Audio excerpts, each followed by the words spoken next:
Então, pessoal, meu nome é Wallace Pantoja, sou professor de Geografia, né, da Escola Estadual Manuel Leite Carneiro, aqui no estado do Pará, no bairro do Pinoné. É uma escola de tempo integral. Além disso, eu trabalho na Escola Brasília Monteiro, com EJA. E eu também trabalho no pós-doc, né? Faço pós-doc na UFPA e trabalho com grupos de estudo e grupos de pesquisa. Então, baseado nisso, a gente vai começar hoje a refletir sobre o coronavírus em Belém do Pará, porque a gente tem sentido que, de uma maneira ou de outra, poucas informações têm sido levantadas em termos de conexões disciplinares, em termos de uma reflexão geográfica. Então, a partir daí, eu me propus a fazer algumas lives com pesquisadores, com cientistas que fazem um trabalho aí na ponta do processo, entendem como a coisa está funcionando e trazem para os meus estudantes uma reflexão mais do ponto de vista do que está acontecendo no mundo, especialmente em Belém do Pará. A gente parte de um pressuposto que existem problemas ambientais globais, existem riscos de desastres globais, mas, no entanto, a gente não pode naturalizar esses desastres, sob pena de não perceber que socialmente eles criam consequências e interferências muito diferenciadas no mundo. O Brasil é um país continental, então a gente tem recebido muita notícia de São Paulo, Rio de Janeiro, esse contexto todo, mas a gente tem refletido muito pouco sobre o que tem acontecido em Belém do Pará. E é a partir disso que a gente vai começar, né, a live. Então, antes de mais nada, quero agradecer o Eric por se disponibilizar. Quero agradecer o Jefferson, de novo, que vai ajudar em contas. Agradecer a Pamela, que está ajudando todo mundo aqui. A gente está na casa do Eric, sob um cômodo diferente, porque basicamente eu não entendo dessa logística toda, então a gente conseguiu fazer desse jeito. E é assim que vai ser, tá? Agradecer aos estudantes, professores que estão aí, e a gente vai começar. Então, antes de mais nada, Eric, eu queria que tu explicasse, que pudesse explicar para a gente um pouco sobre a biologia do vírus, por que ele está se espalhando tanto e, ao mesmo tempo, como é que ele funciona internamente em termos, né, celulares, como é que ele faz esse processo de entrada nas células. Os estudantes, às vezes, não compreendem muito bem, acham que como pega, como não pega, como funciona. Então, explica um pouco globalmente aí para a gente. Olha, esse é um vírus respiratório, tá? Não tem gotícula, saliva, falando, tossindo, espirrando. Você vai liberar esse vírus, se você tiver ele, lógico, né? O vírus nada mais é do que um parasita intracelular, não tem saída. Todos eles são parasitas, os vírus. Parasita de planta, verme, outros animais, humano, todo vírus acaba sendo parasita. E ele se utiliza da nossa célula para produzir novos vírus. Ele entra na célula por receptores, né? O vírus tem várias formas. Esse aí, ele é um vírus, ele é envelopado, ele tem uma gordurinha em cima dele, né? Ele acaba roubando das nossas células esses lipídios, essas gorduras. Por isso que lavar as mãos é importante. E quando você usa um saponáceo, né, um sabão, você acaba destruindo essa membrana dele, deixando ele exposto, e o ambiente vai mesmo destruindo ele. Então, as células têm receptores onde esses vírus utilizam para entrar nessa célula. Ele se utiliza da maquinaria celular para ir produzindo os novos vírus. Quando a célula está cheia de vírus, o que acontece? Acontece um rompimento dessa célula, e aí os vírus vão migrar para outras células. E assim ele vai continuando de pessoa para pessoa. Lógico, né? O sistema imunológico combate eles através da produção de anticorpos. A diferença é a velocidade com que ele faz isso, né? As células que ele ataca, porque às vezes tem vírus que atacam células específicas, né? E causa a morte da pessoa em poucos dias, em poucas semanas, como por exemplo o ebola. O ebola é uma infecção muito grave, né, por vírus, mas ela não é transmitida tão facilmente quanto é o caso do corona, né? Porque as pessoas que pegam acabam morrendo muito rápido, né? Acontece um surto ali, praticamente dizima aldeias na África, né? O coronavírus não. O coronavírus vai te causar um problema como uma gripe. Não tem como diferenciar a gripe comum da gripe do corona, que fica isso bem claro, tá? Só fazendo o exame, o teste. Felizmente não tem teste para todo mundo. Não tem teste para todo mundo. Outros países estão tentando mitigar a proliferação do vírus através de testagem massiva da população para descobrir quem está com com o corona e aí sim afastar ele do convívio social para que a economia não sofra tanto nesses países, mas aí é país que tem condição de bancar tudo isso, né? Mas basicamente o vírus é assim, todo vírus é um parasita intracelular, ele entra na nossa célula e acaba se proliferando, né? Utilizando a nossa maquinaria celular para produzir novos vírus. Entendi.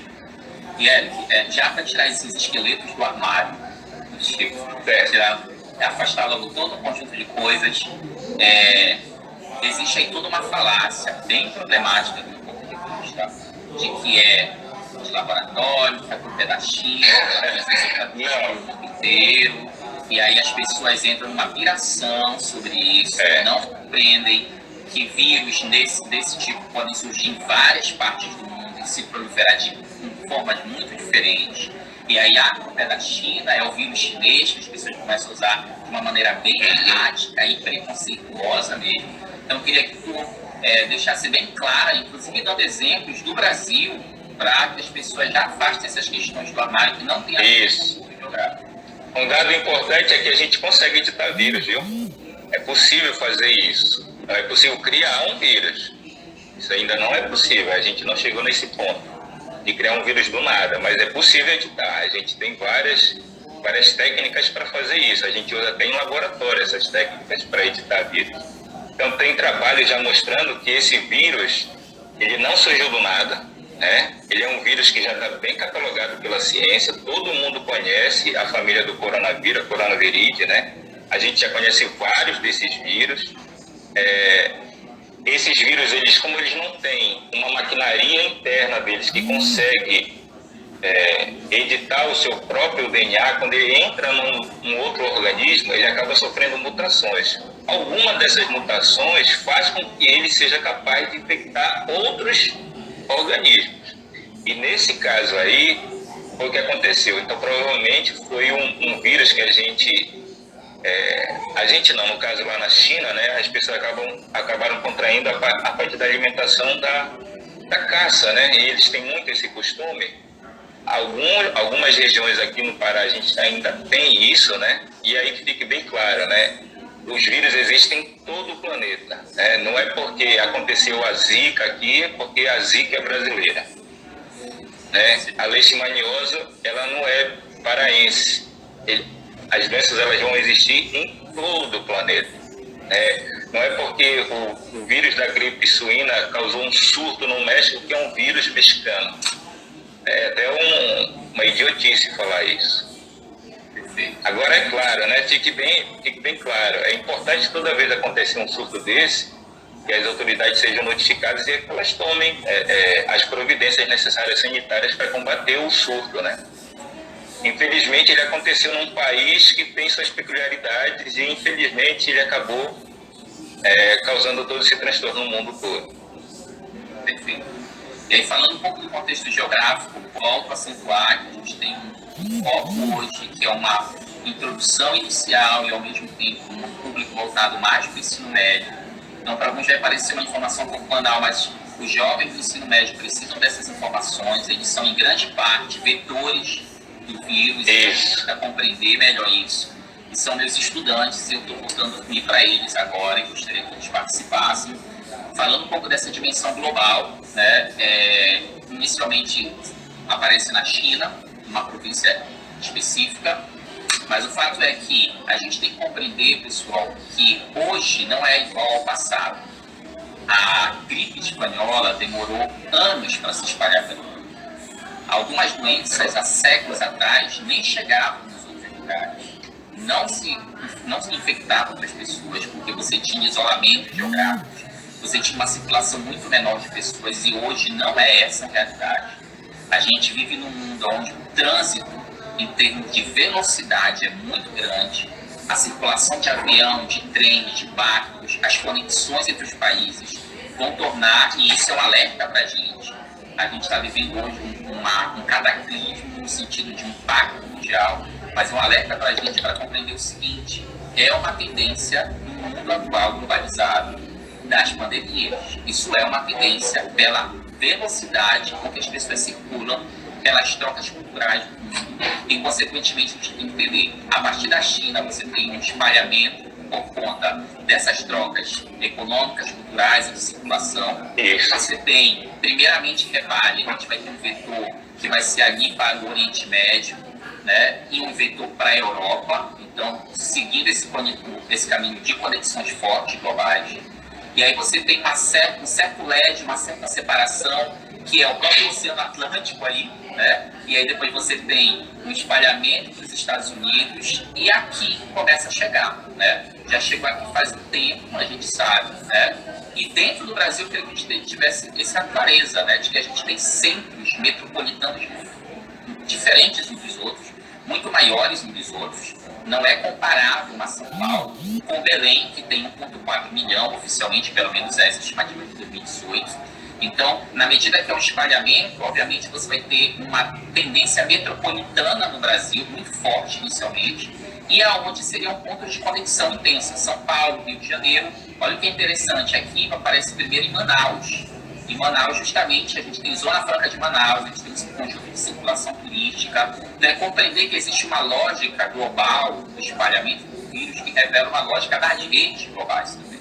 Então, esse é o contexto para compreender como ele está se espalhando, né? Agora, trazendo para Belém do Pará, eu queria que a gente pudesse pensar o seguinte, né? Oficialmente, a gente tem 13 casos confirmados, 376 descartados, e 60 casos em análise, segundo o site do governo do estado. É importante dizer que a gente já tem em alguns municípios acontecendo, uma mulher em Itaituba, né, de 24 anos, uma mulher de 47 em Castanhal, uma mulher de 35 anos e o seu esposo de 26 em Ananindeua, né? Outra, você tem uma mulher de 29 anos em Marabá e os outros aqui em Belém. Esse é o panorama agora. A gente sabe, e aí eu queria até que o Clérigo colocasse isso, essa coisa da subnotificação, entender que não tem como testar todo mundo. Então, se existe um número de 13 confirmado, existe uma quantidade muito maior circulando, e é para isso que a gente tem que estar um pouco atento. Então, Érico, um pouco disso. Então vamos lá, basicamente é assim. Como ele é um vírus de transmissão muito fácil e ele é altamente contagioso, que você entra em contato com a saliva desse indivíduo que já produziu vírus bastante, né, nas vias aéreas superiores, ele tossiu, espirrou, saliva, entrou em contato com a tua mucosa, olha, é impossível, seria quase que impossível, você vai ser contaminado. É a primeira vez que o homem está encontrando com esse vírus. Ele existe na natureza, mas essa forma contagiosa que chegou, você não tem nenhum tipo de anticorpo contra ele ainda, então você vai se contaminar. Essa que é a questão. Só que o tempo que ele leva para aparecer alguns sintomas em você é de mais ou menos 4 a 14 dias. Teve um caso que foi de 28 dias. Isso não quer dizer que nesse período você não seja um vetor.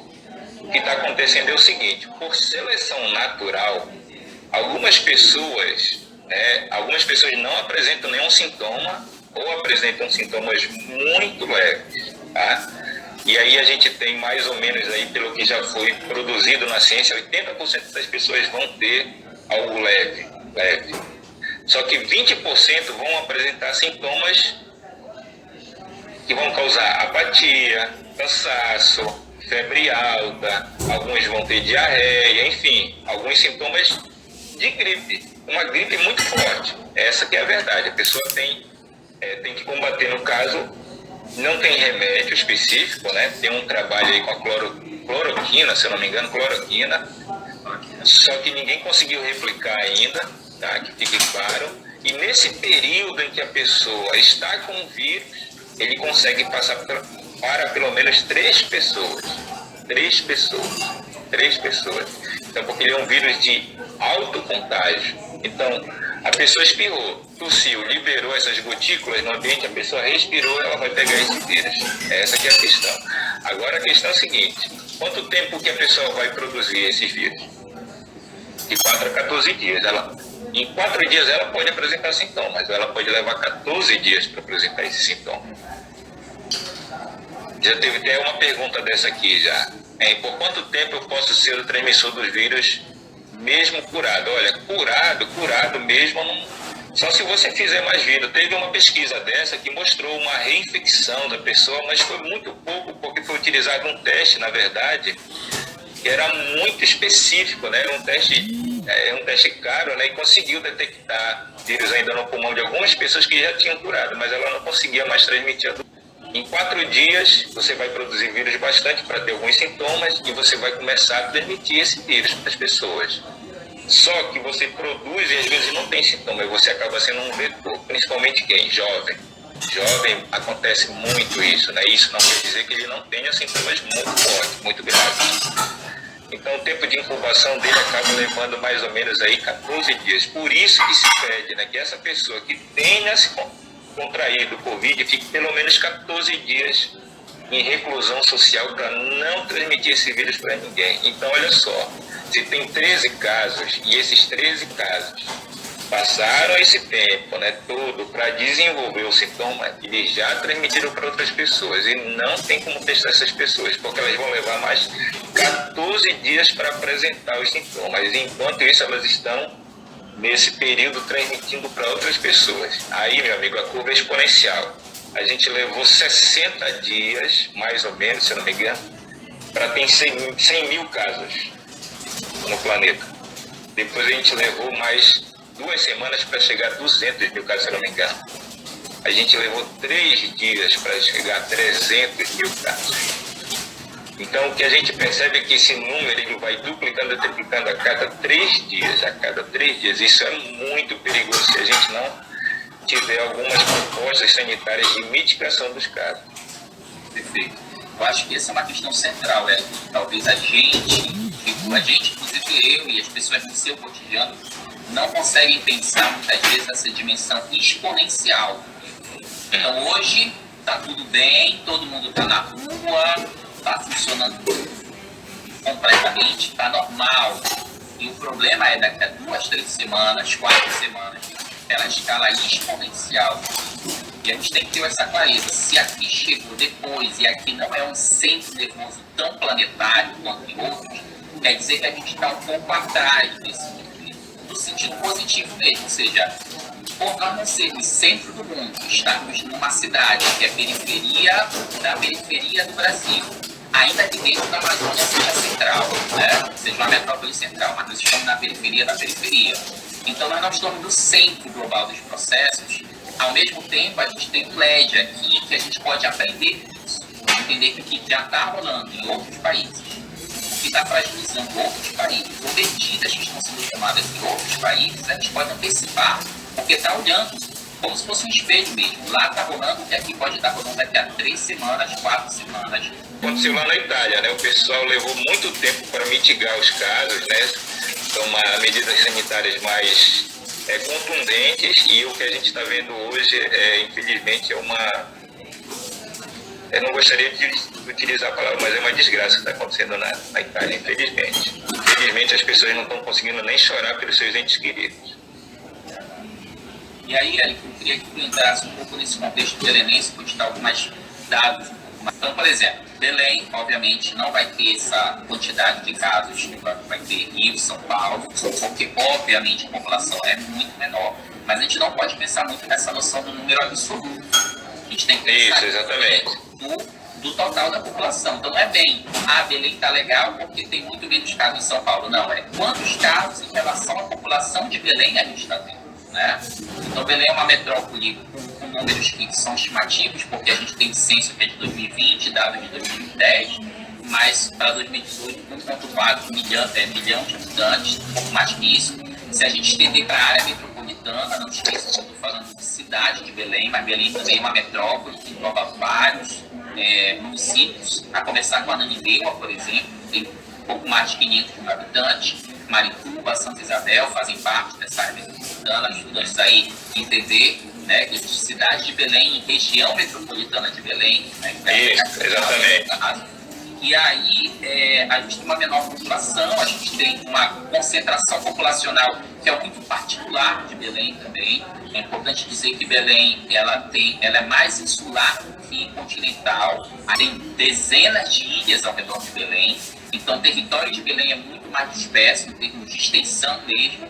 Mas, no entanto, a população está muito concentrada em certas áreas. Então, às vezes, a gente também está no mérito da densidade demográfica, do tipo, mas se pegar Belém, tem 1.400 habitantes por quilômetro quadrado, então é muito menor do que várias cidades que estão espelhando aí um crescimento absurdo, que tem 5.000, 10.000. Pessoal, não é essa a conta que tem que ser feita. A gente tem que entender que a população belenense está dispersa de uma maneira diferente e concentrada em bairros específicos e áreas de Belém. Então, por exemplo, em Quaraci tem estimativas variam de 450 a 500 mil, menos por conta dos dados do censo que a gente precisa fazer. Em 2020, a gente tem uma concentração muito forte em bairros como Terra Firme, em bairros como Guamá. Então, a gente tem que entender que essa distribuição populacional em Belém não pode ser justificada por uma média chamada densidade demográfica. É preciso fazer essa leitura de espaços diferentes de Belém e como é que eles são ocupados ou não de maneira diferente. E mais do que isso, não só ocupados ou não de maneira diferente, mas entender que os equipamentos sociais estão também desigualmente distribuídos dentro de Belém. Então, você tem, às vezes, um certo bairro com uma população que tem alta, né? E você tem grande presença de postos de saúde e clínicas e até hospital. E você, às vezes, tem bairro com grande densidade populacional, muito maior do que a média de Belém, sem posto de saúde, sem hospital. E aí é preciso falar um pouco sobre essa lógica de Belém, como é que avalia essa lógica. Olha, ontem eu visitei em Coraci. Eu acho que ele não chegou a informação em Coraci ainda, porque o pessoal está tá funcionando tudo normal. Eu não sei os outros bairros, mas Guamá, Terra Firme e Coraci, Benguri, olha a quantidade de gente. Olha a quantidade de gente. Se essa epidemia, se esse surto chega nesses bairros, vai ser muito fácil dela se alastrar. Primeiro que eles são bairros populosos. E em cada casa mora muita gente. E essas pessoas não têm muito cômodo em casa. Acabam compartilhando. Os irmãos têm que compartilhar o mesmo quarto. Os pais têm que compartilhar os quartos com as crianças. Todo mundo, às vezes, pode ter 3, no máximo 4 cômodos em casa. Não tem água tratada, falta água, a condição sanitária é terrível.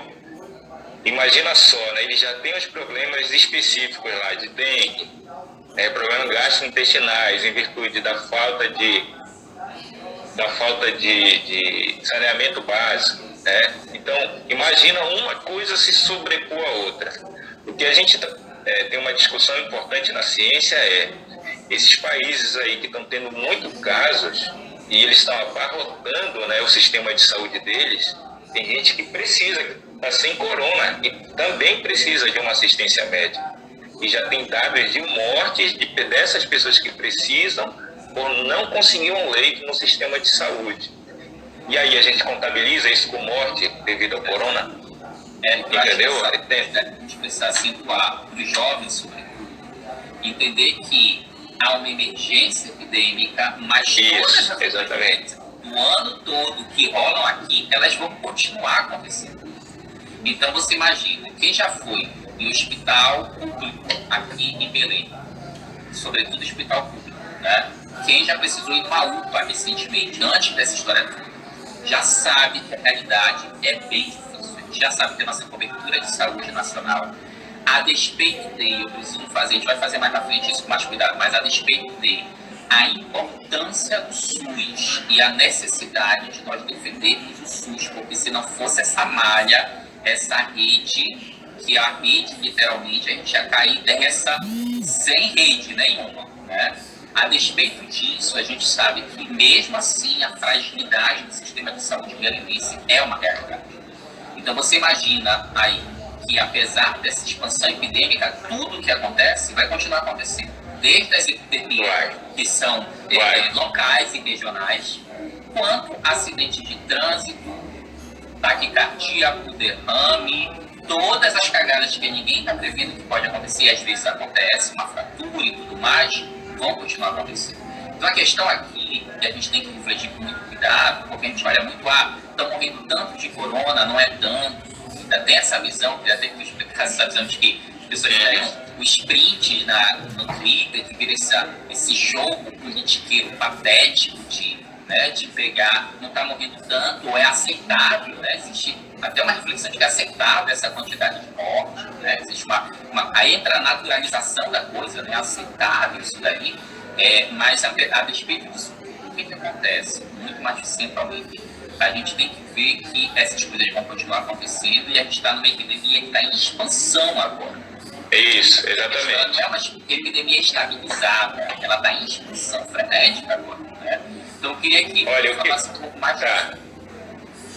Essa questão é importante que tu tocasse aí, na questão da disseminação da doença. A doença, a gente fazendo ou não, ela vai acontecer. As pessoas vão se contaminar ao longo dos anos com esse coronavírus. A diferença é, nós estamos vivendo um momento da nossa história, isso todo mundo vai se lembrar para sempre, gente. Isso vai ficar marcado na história da humanidade. Eu acho que as pessoas ainda não se tocaram nisso. É a primeira vez que a gente está em contato com esse vírus. As pessoas vão pegar essa doença.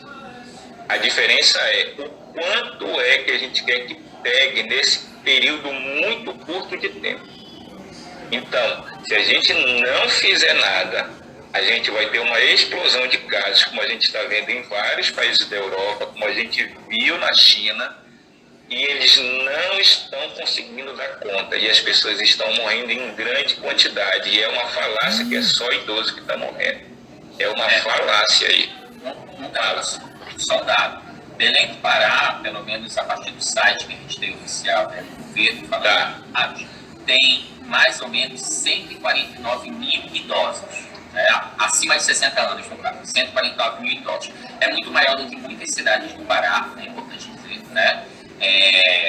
Mas, no entanto, é menor do que outras cidades. Mas existe essa falácia aí, que é problemática, de que, só se dá só em idoso, e aí... Não é verdade.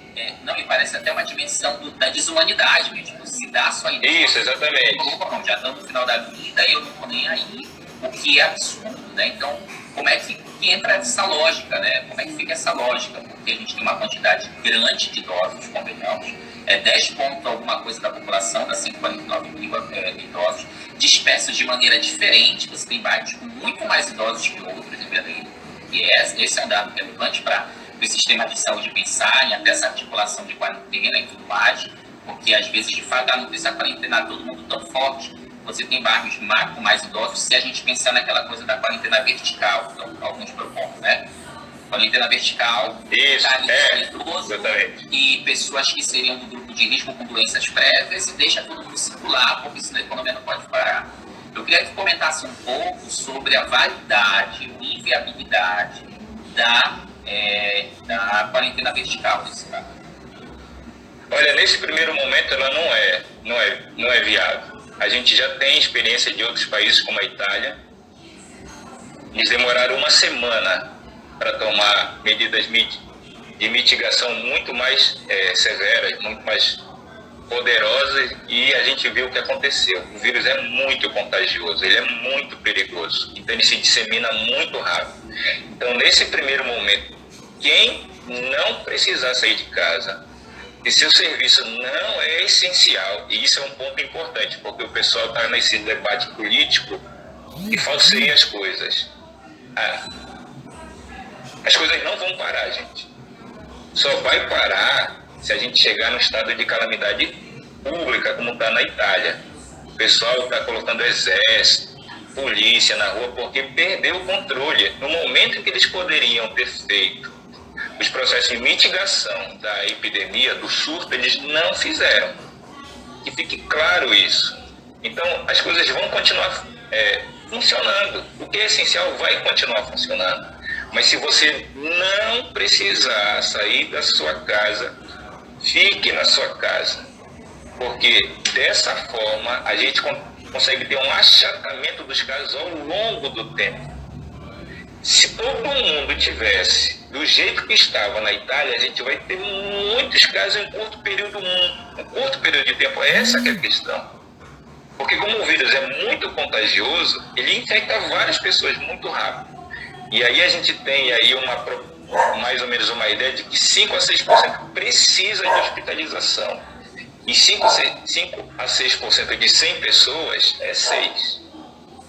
Mas de 1.000 pessoas, de 1 milhão de pessoas é muito diferente. E aí nessa condição não tem sistema de saúde pública no mundo que dê conta desses casos.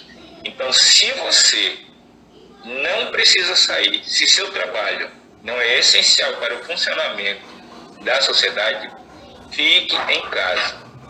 É possível você contrair a doença? Uma hora ou outra você vai entrar em contato com essa doença. Talvez algumas pessoas tenham até pegado uma gripe nessas semanas que se passaram agora. Foi corona?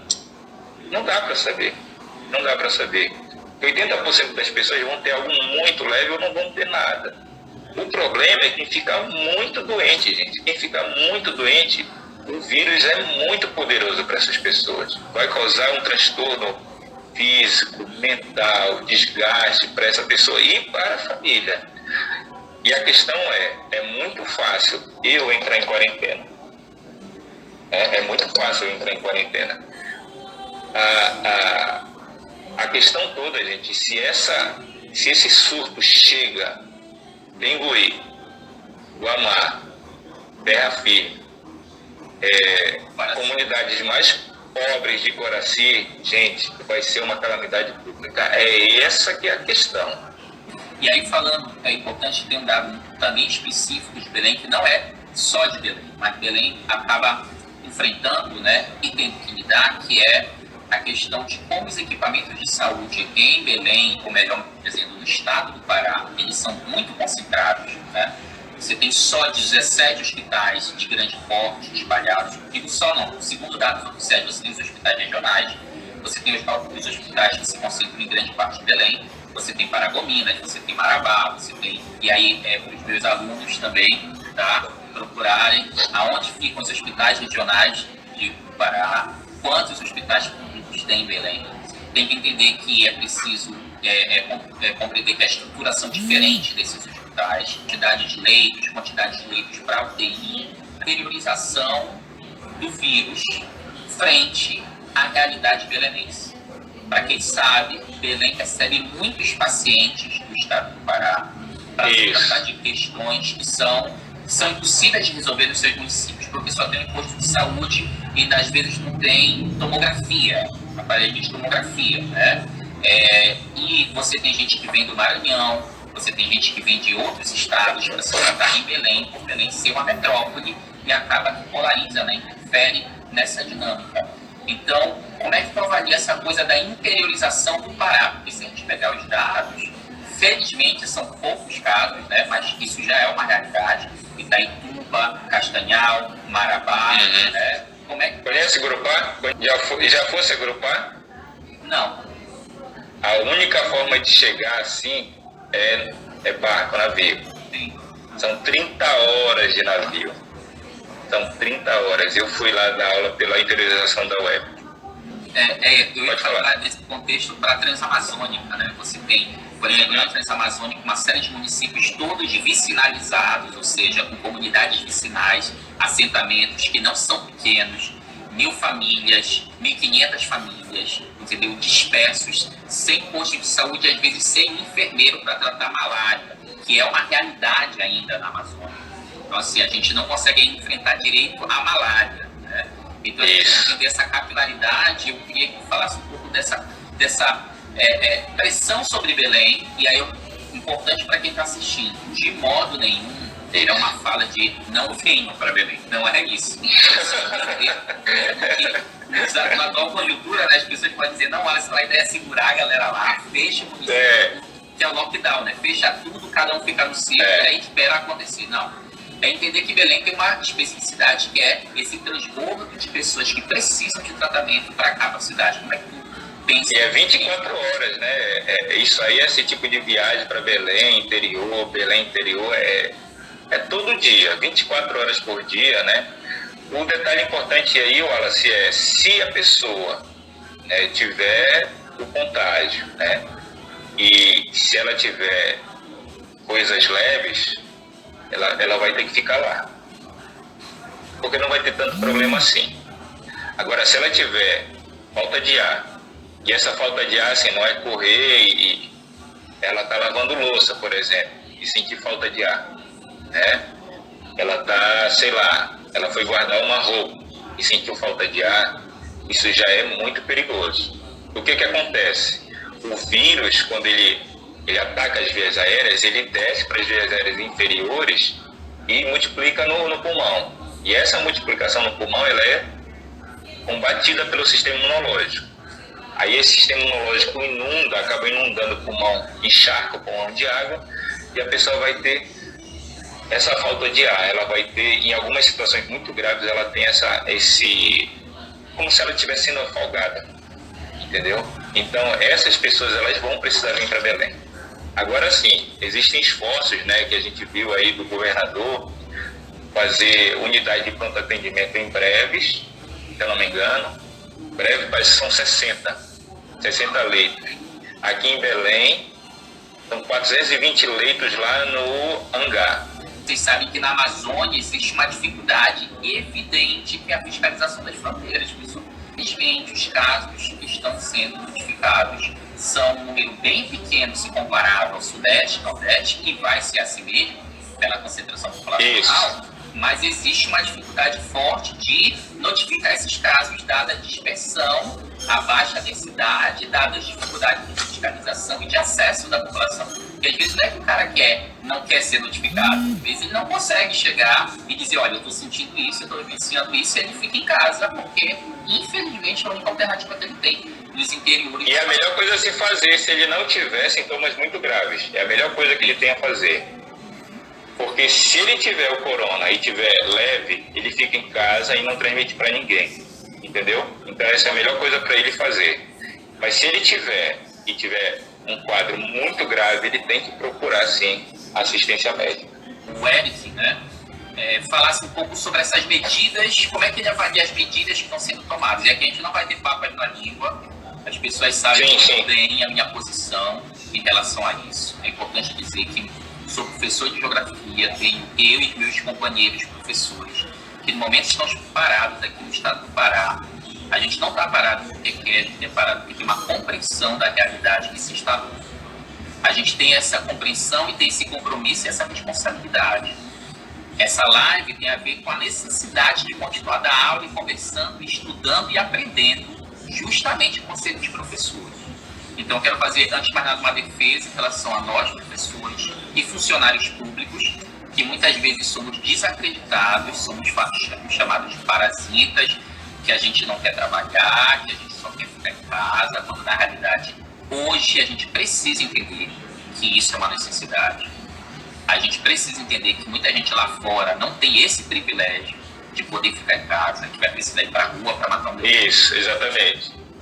Então, pensando nisso, eu queria que a gente entendesse o seguinte, e a minha posição, as pessoas sabem, eu achei de uma profunda irresponsabilidade, criminoso até, a gente ter essa descoordenação geral entre o governo federal, governo estadual e municipal. A fala do nosso presidente me pareceu estarrecedora no sentido de minimizar os impactos, tendo em vista a questão econômica, que é grave, isso é real, pessoal. O impacto econômico é incontornável no planeta inteiro. Óbvio que depois dessa onda, né, que chama aqui essa onda da epidemia, virá uma onda econômica grave, isso é fato. Existem formas de mitigar também isso. A gente não vai falar disso nessa live, mas a gente vai falar sobre a dimensão econômica, medidas ao nível federal, estadual e municipal, que alguém precisa dizer exatamente com mais cuidado quais são as medidas, muito específicas, né? Mas Cara, está muito complicada essa coordenação. O que parece que nas falas do presidente, ele imagina assim, não, eu mando e as pessoas... Está muito descoordenado. O que a gente sabe de boa prática hoje, internacional, científica, comprovadamente, é mitigar os casos. Quem puder ficar em casa, fique em casa, nessa primeira condição que a gente está hoje. Essas 2 semanas que vêm, elas são decisivas para que a gente veja o nosso panorama de Belém ao longo desse mês. Elas são decisivas. Parar, para quem puder ficar em casa, fique em casa. Eu não sei se tu tem essa vivência do BRP de Belém. Aquilo é um grande foco de disseminação. É muita gente, Wallace, muita gente. Se esse surto chega em Outeiro, por exemplo, vai ser muito difícil tratar essas pessoas. Então, essas 2 semanas que vão entrar agora, elas são decisivas para o lockdown. Para que a gente achate a curva, né, para que a gente não tenha muitos casos da doença, para que ele se distribua ao longo do tempo e esses leitos consigam receber essas pessoas e tratar essas pessoas que vão ter casos muito graves da doença. Eu espero que daqui a 2 semanas ou 3 semanas no máximo, a gente comece a liberar um pouco mais esse pessoal que tem que ficar em casa. É essa a minha esperança. E isso que a gente está fazendo agora, esse remédio amargo que a gente está tomando, que nessas 2 semanas, daqui a 2 semanas a gente perceba, olha, a gente está conseguindo conter o vírus, o pessoal que estava precisando de cuidado médico já saiu, está melhor, entendeu? Eles não vão mais transmitir a doença. Então, essas medidas, elas são primordiais para que a gente contenha o avanço do vírus. É direto, gente, direto, curto e direto. É essencial que você fique na sua casa se o seu trabalho não for essencial para a continuidade da sociedade. Existe uma mentalidade que é uma mentalidade meio classe média, eu diria, Eric, que a gente, né, eu digo a gente porque, né, também a gente tem um problema que é uma mentalidade meio classe média, do tipo, todo mundo é meio como eu, não sei se tu sente às vezes, a gente não consegue mais olhar para o outro, sobretudo no contexto de Belém, pessoal, e a gente pensa que todo mundo é mais ou menos a gente, que tem uma casa boa, que mora num AP, que consegue uma grana e tem seu próprio carro, mesmo que seja um carro popular, mas tem, que consegue minimamente viajar nas férias, fazendo esforço. Não, galera, a gente tem que ter essa compreensão. Não é. A visão é muito outra. De uma população gigante que não vive essas condições. O BRT em Quaraci, né, que atualmente é o último ponto, né, pelo menos de um dos braços dele. Né. Para quem vai pro Outeiro, todo mundo sabe a calamidade que é. Isso, exatamente. Sistematicamente, antes de tudo isso, a calamidade que é o BRT na ponta, sobre uma gestão muito mal pensada de distribuição dessas estações e efetivamente uma desatenção em relação à população de Quaraci e de Outeiro, né? Que a gente sabe são os bairros que são invisibilizados, são calados e até, entre aspas, assassinados quando fala em termos de política pública. Né? E isso é uma realidade não só belenense. Então, para fechar, a gente gostaria de encaminhar então algumas questões, não sei se eu vou complementar um pouco mais, mas acho que eu poderia abrir porque a gente já está encaminhando para o final, tá, pessoal? Beleza. Então, medidas que a gente tem certeza de que vai conter esse avanço. Higiene, lavar bem as mãos, evitar tocar o rosto toda hora. Se você precisar sair quando voltar, colocar sua roupa para lavar, né? Tomar logo banho, não conversar com as pessoas da sua casa. Tudo que for possível deixar na porta de casa, deixe sua sandália, o seu sapato, entrar, tirar a roupa, colocar para lavar, tomar um banho, higienizar bem as mãos e só depois sim conversar com as pessoas da sua casa. Basicamente é isso, dentro da sua casa. Se você precisar sair, manter distância das pessoas, né, 1,5 metro, 2 metros seria o ideal, se isso for possível, lógico, né? E basicamente isso, se você puder ficar na sua casa, fique na sua casa, fique na sua casa. Tem algumas perguntas aqui, gente, eu não... Eu tenho algumas também aqui, tem algumas perguntas que foram feitas para ti. Eu posso colocar aqui, olha, qual é a tua opinião sobre o posicionamento do nosso governador em relação ao governo federal? Olha, eu preciso dizer que está tudo tão tirado que eu jamais imaginaria que ia começar a concordar com a Helder Barbalho. Então, assim, o contexto da epidemia troca tantos processos, a gente precisa dizer que nós... Porque é uma epidemia dinâmica. Isso. Não, eu digo, nós, pessoas, esperávamos muitas coisas do Al-Babad, incluindo essa dimensão do físico e tudo mais, e não rolou. Fomos sistematicamente enganados nesse sentido. Mas a gente precisa ter clareza que uma coisa é uma coisa, outra coisa é outra coisa. Isso, na atual exatamente. conjuntura, as medidas que foram tomadas, do meu ponto de vista, parecem encaminhar uma clareza do processo. Encaminhar com certa antecipação, de passar.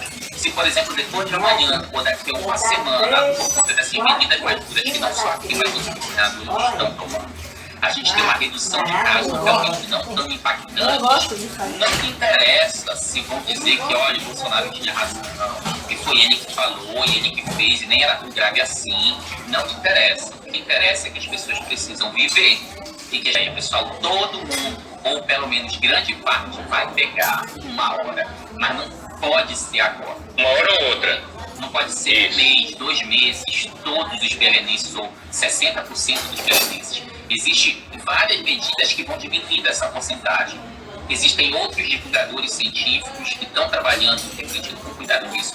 Existem artigos científicos que tratam isso com muito cuidado. Eu linkei no Facebook vários.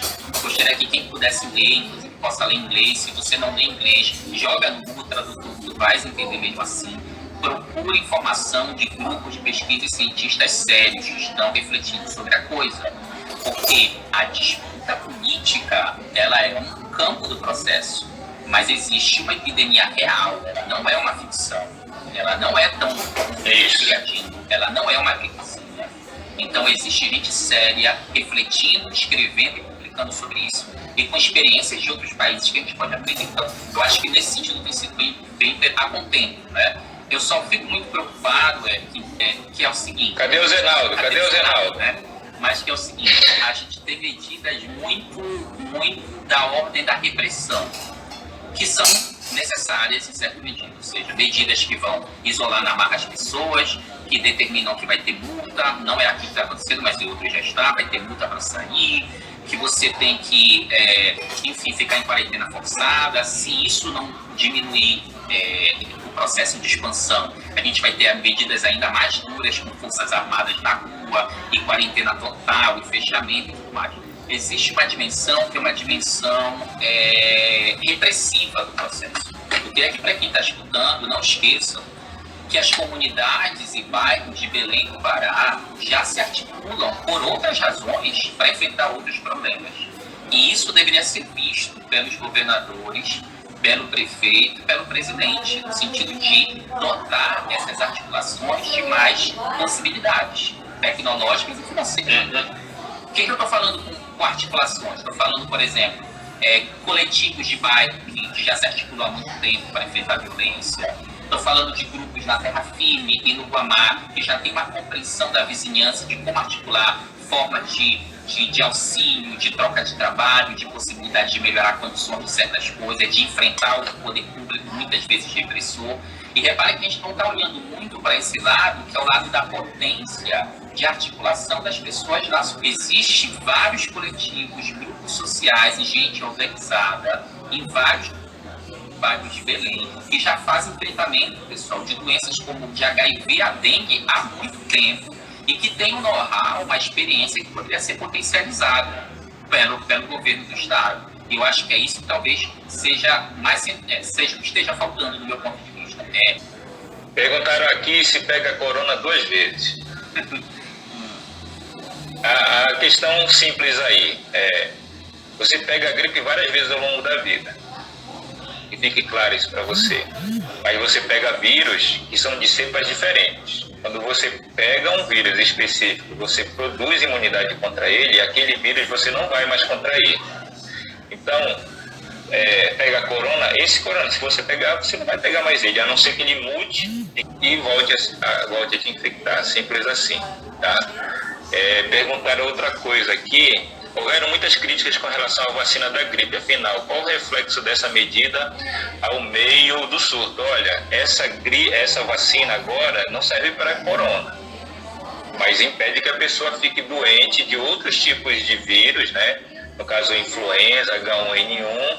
E se ela precisar do atendimento do SUS nesse período onde quem tiver muita gente sendo tratada de corona, ela não vai conseguir ser tratada. Então é importante que as pessoas se vacinem, né? Escolha momentos aí em que não tenha aglomeração. A vacinação é importante. A vacinação não causa autismo. A Terra não é plana, tá? Se alguém ainda tem dúvida aí, tá? Vacinação não causa autismo. A pessoa pode ter alguns sintomas de febre, pode contrair a doença. Um pequeno grupo de pessoas vai ter algum sintoma assim decorrente da vacinação, mas é algo muito brando, vai passar, tá? No estado do Pará, lembra que eu te falei que ia ser aparecente? Eu acho importante, é da Renata. O estado do Pará tem uma temperatura mais elevada. As pessoas têm falado dessa coisa, tem relação entre temperatura e morte do vírus. O que tu pensas sobre isso? Olha, é importante dizer aí, tem muita gente com falta de caráter intelectual, é uma pessoa imoral que está fazendo isso, tá? Vírus se transmite mais por questões, lógico que tem uma condição climática, a gente sabe que tem surtos de doenças, epidemias que estão envolvidas com o clima, porque naturalmente elas têm um vetor que precisa do ambiente para se multiplicar, mas é muito pouco no caso do corona aí. Tem muita gente que está envolvendo aí a questão do clima, país frio, é mais fácil. Gente, esqueça. Isso é balela, isso é mentira, é falta de caráter dessa pessoa que está produzindo esse tipo de informação. Tem uma aqui para ti, é sabido, é aquela relação, né? Se pode diferenciar de uma maneira breve o SARS, né, do MERS, da Covid de agora, né, que a gente teve isso. Essa pergunta é muito boa, viu? Quem fez está bem antenado aí. Essa família do coronavírus... Essa família do coronavírus, a gente conhece ela há muito tempo, viu? Não imagina que a gente descobriu esse vírus agora. A gente conhece ela desde o século passado. E elas já causaram outros surtos aí em outras cidades, outros países. A SARS nada mais é do que a doença que é causada, tá? Que é a síndrome respiratória aguda. A pessoa vai ter essa síndrome de falta de ar, o pulmão vai encher de água, né? Inflamação muito grave, ele vai começar a produzir aqui um pouquinho de sangue, ele vai ter secreções de sangue. A diferença é o seguinte, é que são cepas diferentes do vírus que acabam causando essas doenças. Então essa aí, a SARS, se eu não me engano, ela surgiu em 1986, o primeiro caso, assim, bem documentado. Mas a gente tem casos bem documentados dela desde 1960, a gente conhece casos dela. E também foi através do morcego, tá? Tem casos que são através de bovinos. Um dos primeiros casos foi através das alpacas. Eu não sei, eles são cepas desses vírus. São vírus aparentados que têm a mesma forma, mas tem material genético diferente, tem umas proteínas um pouco diferentes. Mas como tem muitas coisas afins, o seu DNA, o cerne dele é parecido, a gente chama de família coronaviridae. E aí eles podem ter cepas, dependendo das mutações que sofrem e dos animais onde eles estão. Cuida dos teus avós, do teu pai, cara. Você pode não sentir nada e nem é bem assim, tá? Essa história de que jovem não sente nada. Vários casos em vários países têm relatado pessoas com sintomas graves, até infelizmente óbito mesmo sendo jovem. E você pensa o seguinte, se o sistema satura completamente, e se você não tem mais leito, não tem mais espaço, meu amigo, aí todo mundo que vai precisar de uma emergência, né, vai ter um problema sério. Então a gente não pode cair nesse engodo de que porque muita gente não pega, e mesmo que pegue, são velhinhos e tal, sei o quê. Não. Existe uma expansão exponencial da epidemia nesse momento. Então, nesse momento, se você puder ficar em casa, não tem muitas perguntas em sentido de isolamento. Né? Já tivemos, aqui tem uma questão, já tivemos outras pandemias, porque essa está se mostrando mais dramática, que ela leva muita gente, abarrota o SUS no caso, né? E já fazendo essa fala do SUS aí, meu amigo, não fale mal do SUS. Se hoje você cair doente e precisar do atendimento, quem vai te atender é o SUS. Se alguém na tua família for descoberto, né, for detectado com leucemia, quem vai te tratar é o SUS. Se no futuro seu pai precisar de um órgão transplantado, quem vai fazer é o SUS. O SUS é muito importante. Tem países como os Estados Unidos que boa parte da saúde é paga. A gente vê aquelas coisas de primeiro mundo, mas tudo aquilo é pago. O cara, para conseguir um antibiótico, às vezes, gasta 2, 3 mil dólares. E a gente tem aqui, o Brasil é exemplo de muita coisa. A gente desenvolve vacina, a gente desenvolve soro antiofídico, a gente tem transplante. O pessoal vem aprender aqui a fazer transplante de órgãos com a gente. O SUS desenvolve pesquisa de alta tecnologia. Então o SUS é muito importante. Você queria falar alguma coisa? Vigilância sanitária. Também os hospitais particulares. Isso, exatamente. Então o SUS ele é muito importante. A gente sabe que tem muito problema envolvido no SUS. Às vezes você espera muito tempo, mas pode ter certeza, se você tem um plano de saúde e você tiver uma doença muito grave, o plano de saúde vai te mandar para o SUS. O SUS é um exemplo para muita gente. Vale, pode. Acrescentando a isso, entender a reticularidade do SUS no Brasil. Você vai nos mais interiores, nos rincões, é problemático, é difícil, falta equipamento. Mas existe uma reticularidade do SUS. Pensem vocês, o Brasil tem 8 milhões e meio de quilômetros quadrados, com regiões densamente povoadas de maneiras diferentes e diferenciadas. Você tem interiores que são muito de difícil acesso, como relatou alguns o Eric, né? E, no entanto, você tem essa reticularidade. Então, assim, a defesa do SUS é central nesse momento em que a gente tem toda uma reflexão sobre privatiza tudo, né? Transnacionaliza tudo, e isso, de uma maneira ou de outra, talvez a epidemia, Eric, traga para a gente uma reflexão muito importante, se é que ela pode trazer algo de bom, é a importância de um Estado. Importância do SUS. A importância de compreender os sistemas que são gestados pelo Estado. Agora, ninguém aqui está passando a mão na corrupção disso, ninguém aqui está passando a mão nos desvios e nem nos erros graves. A gente está falando da importância do sistema existir sim.